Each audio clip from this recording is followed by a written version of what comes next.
January 12th will mark 5 years since the devastating 7.0 earthquake hit Haiti, tragically taking the lives of more than 230,000 people. In the immediate aftermath of the disaster, there was an outpouring of support, with the international community pledging over $9 billion and 1 out of 2 American households donating to the relief fund. But the aid apparatus set up in the country has done little to tangibly change the suffering on the ground, where tens of thousands of people remain displaced.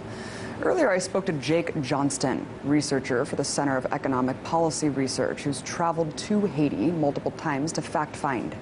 I first asked him to explain how the aid industrial complex there squandered the funds.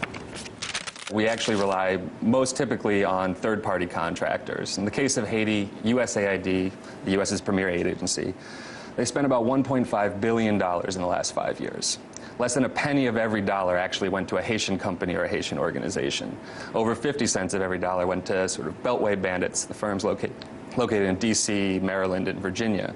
You know, those companies have higher overheads, cost more money to bring in international staff, international materials, and so you can see how quite quickly sort of the money that you spend just on getting people on the ground rises really quickly. In terms of actual producing results, we haven't seen quite as much. And you actually co-published a report on the USAID's role in the Haitian redevelopment there after the earthquake. What were some of its other main findings of this report? And what do you mean by beltway bandits? I mean, who are these companies? Yeah, so I think, you can start by saying, what we talked about in the paper was that when you start trying to ask the question of where did the money go, you're sort of confronted with this black box. I mean, you can see sort of the first layer of transparency. So, for instance, USAID gets money, they give it to an implementing partner, somebody to implement a project on the ground.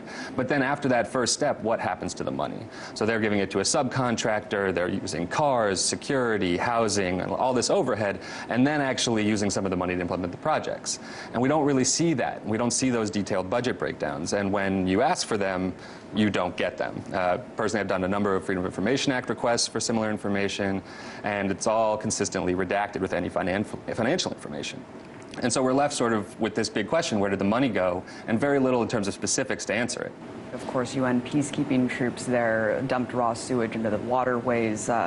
An epidemic, really, that the cholera outbreak has caused. 5 years on, what has the impact been of this? Well, cholera is huge, and I think, this isn't a question that can really be debated as to how it got to Haiti anymore. There's a number of scientific studies, including from the UN panel of experts that they convened themselves, that showed that the UN peacekeeping troops actually brought the cholera to Haiti. And it's killed over 8,000 people. It's sickened over 700,000. You're talking about a population of 10 million. So this is nearly 1 in 10 people who've been impacted directly through cholera. And while things have improved over the years in terms of a response, this is, a disease that spreads very quickly. Over time, it does slow.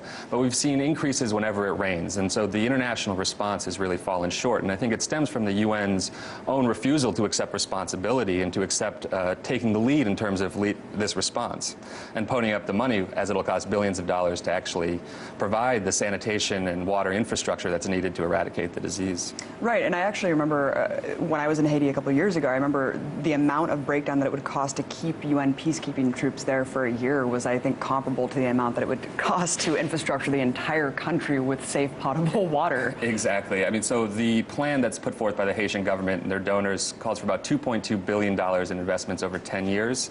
The UN peacekeeping troops have spent far more than that just on having the troops in country since the earthquake, to sort of put that in perspective.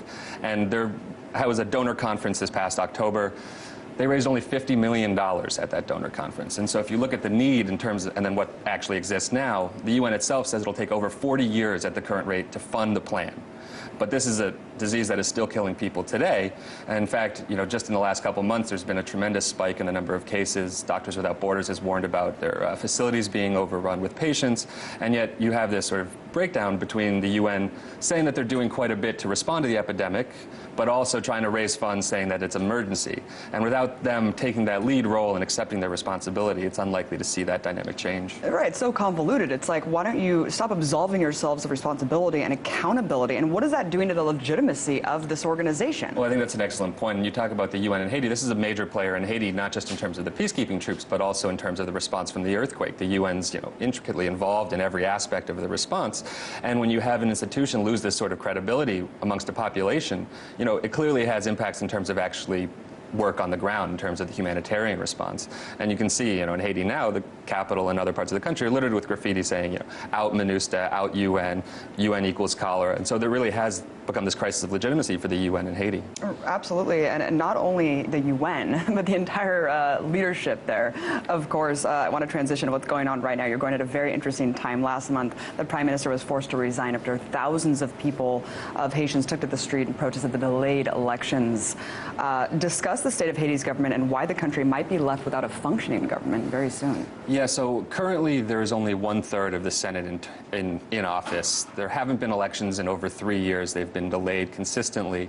But I think when you start getting into what's happening now, you have to look back at how we got here. And that goes back to the election in 2010, soon after the earthquake. And this is an election at a time right after the cholera epidemic started that we were talking about. And in terms of, 1.5 million people displaced, massive destruction, government buildings destroyed, voting centers were no longer existent, people didn't have their voting cards. So this is a very tumultuous time and really difficult time to have an election. And yet they were sort of forced to by the international community, saying you need to have this election. And the result was sort of unsurprising in that less than 1 out of 5 Haitians actually voted in it. About 15% of the ballots never even made it to the voting center to be counted in the first place. And the current president, Michel Martelly, actually came in 3rd in the first round of balloting. It wasn't until a team of experts, mostly made up of members from America, France, and Canada, and they actually overturned the results of that first round of the election and put Martelly into the second round. And this wasn't based on a statistical analysis or anything like that.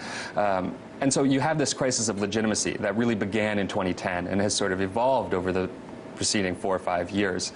And so you're in a situation now without these elections where the rest of the terms of the Senate and the entire Chamber of Deputies will actually expire come January 12th unless there's a political accord to extend their terms. Very interesting. Thank you so much. Jake Johnston, CEPR Research Associate, Center for Economic Policy Research. Really appreciate you coming on Breaking It Down.